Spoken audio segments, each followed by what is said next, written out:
So I read Beautiful Boo. I read It's a tongue twister. Hi everybody, welcome to And Read Another Chapter. We're going to talk today about the library books that we finished. I have to get this back to the library tonight because it is due today. And Same. You're overdue. Yeah. You're like 4 days overdue. So 5. we are going to... 6, maybe. But they're not doing any fines because of COVID. Okay, yeah, we need to get these back to the library because poor people want to read them. And this is a new release, so I know there's probably a wait list for this. So, alright, so we're going to talk about these books. And don't forget, if you're new to our channel, we do monthly wrap-ups. However, this is kind of unique just because these are library books and we need to get them back. But if you would like to check out more from us, go ahead and click the subscribe button down below so you can see more from us. But let's get into this video. So I read Beautiful Boo. I read It's a tongue twister. Beautiful Blue World, and this story follows a girl named Mathilde. I want to say Mathilda. Matilda is how it's usually said. Oh, so okay, it's Matilde. Matilda. Okay. So Well, it's Matilde because there's no Yeah. So this story follows a girl named Mathilde who lives with her father, mother, and 2 sisters named Tammy. No. I know it. It's like, Cammy and Ty. I got this mixed up. Tammy and Kai. You said it again. Tammy and Kai. Cammy and Ty. And she is really good friends with a girl named Megs. And then, is it World War II? Okay, so here's the thing about this. I was like, is this World War II? Because something doesn't seem right. So, it is World War II vibes, but it's actually a completely made up country and world. And it has World War II vibes. What? I know. How did you know that? I had to look it up because I'm like, where is this and how does this work? And okay, I never knew that. yeah, it's a completely made up world. Anyway. And it mimics a lot of World War II. All that saying, she gets this paper saying if you want to sign up to help the war, have your parents sign here, all that. Anyway, so her parents decide to do it, thinking it'll save Mathilde, and so she ends up going to this.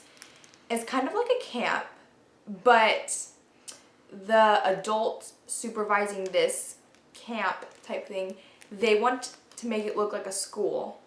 And so there's all these different kids whose parents decide to sign them up for this camp so their children can pretty much be safe, is what they kind of think. Stop messing with your hair. I know, sorry. And so she gets sent to this camp, and she kind of just, it's this where all these kids, they're so smart, they learn how to figure out where these these planes are going to bomb different places, cities, and stuff. And so she gets sent, I already said that, and she meets all these different kids, and they're Each super kid smart. each kid has a strength. Yeah, a different ability to do this and this and this. And it leaves on a cliffhanger. So I quickly had to jump to this one. Book 2. And this continues her story where... Fun fact, I did do a review of these books last middle grade March, I believe. And I found this at the library and it left on a cliffhanger and I was so upset. So I went to Amazon, purchased this, read it, and then brought it to the library and said, you need to put them together because kids that read this are going to be so upset that they're left on a cliffhanger. I need to know the rest of the story. So do that to your library. Do your library a favor and do that if you come across that. Anyway, so this follows the story of Mathilde, and in this one, the last part, they are leaving their one camp because it's not safe anymore. So they go to this one place called Eileen. just be careful with because now Yes. you are telling a sequel and it was left on a cliffhanger, so we gotta be careful with how much we share. Anyway, so Mathilde goes to this one place, but she gets separated from her group. And she comes across this family, and then the one family is like, oh, we can take you to this one place where... But can she trust the family? Yeah, so it's kind of like that because the one family has a daughter. Don't spoil it. Anyway, I'm not spoiling anything. The one family has a daughter, and the daughter thinks that Mathilde is a spy. Yeah, a spy.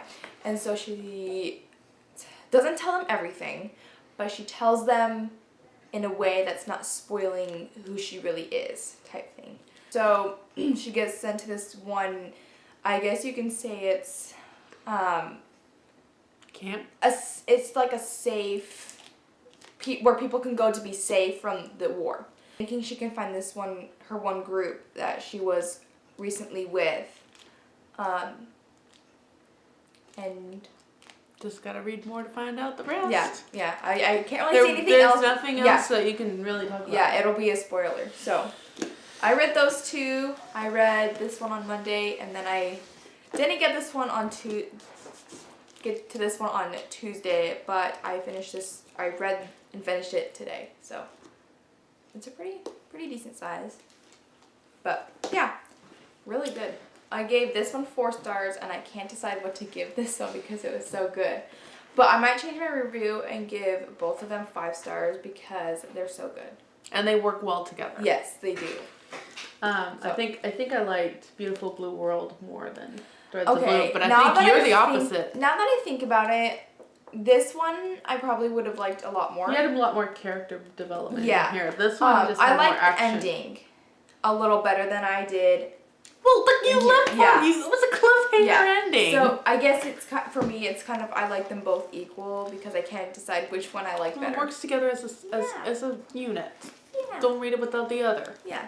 But the next two library ones that I have is Summer Promise and Fighting Words.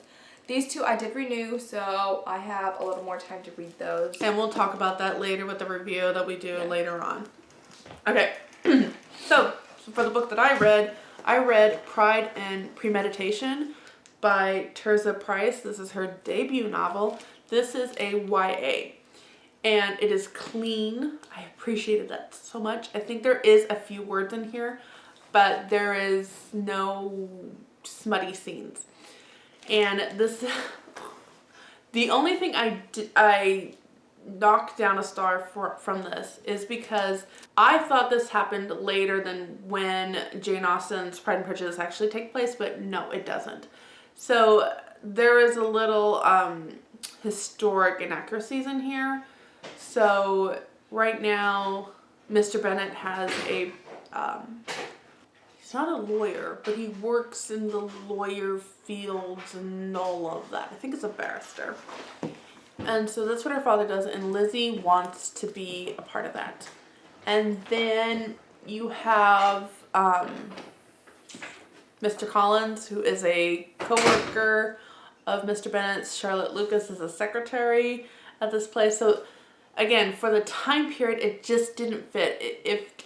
I think if Tirzah Price had just moved the time period ahead and kind of kept the story, but just moved the time period ahead, it would have worked so much better.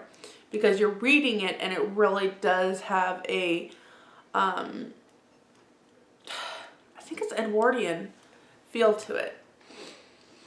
So that was the thing that I didn't like about it. Again, just you have terminology stuff in here that you're like, this wasn't going on at that time.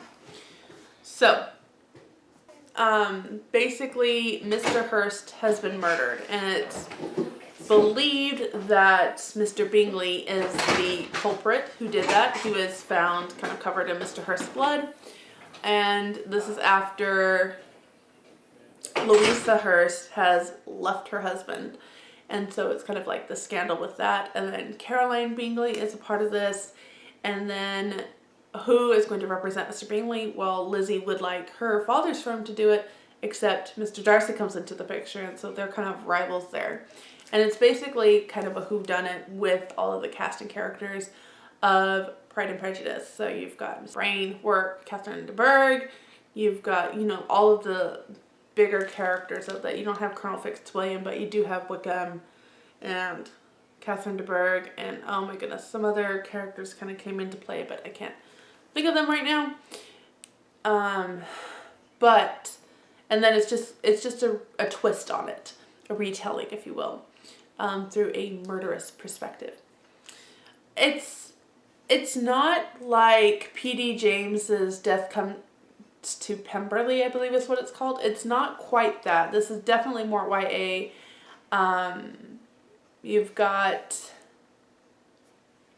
I don't know, I didn't find the whodunit as difficult to figure out as much as what the story was with the whodunits. Like, what was their motive? That one was a little bit more puzzling to me, and then you kind of figure it out. And then, what else? What else about it? Anyway, I enjoyed it. I thought it was really fun.